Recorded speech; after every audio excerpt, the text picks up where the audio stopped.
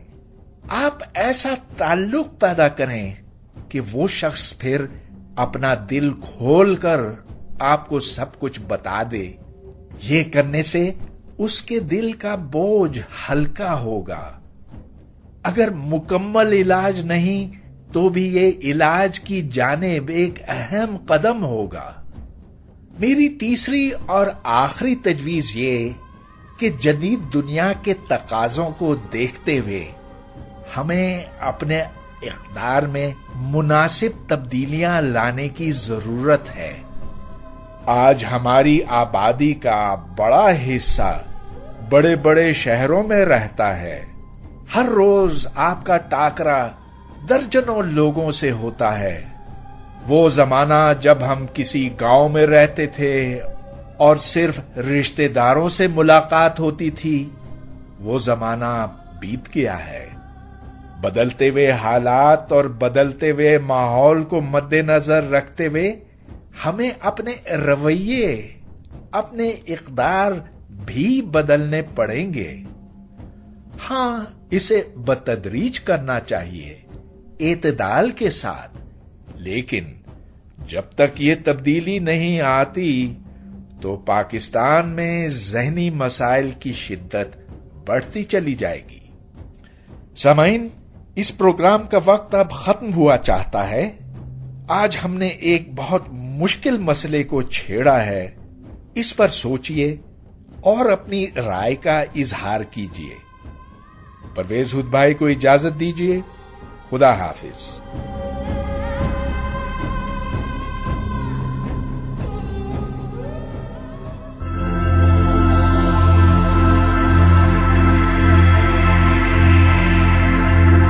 آپ نے پروگرام سنا پرویز ہود بھائی کے ساتھ. میزبان تھے پرویز ہود بھائی اور یہ پیشکش تھی hot FM 105 radio network کی.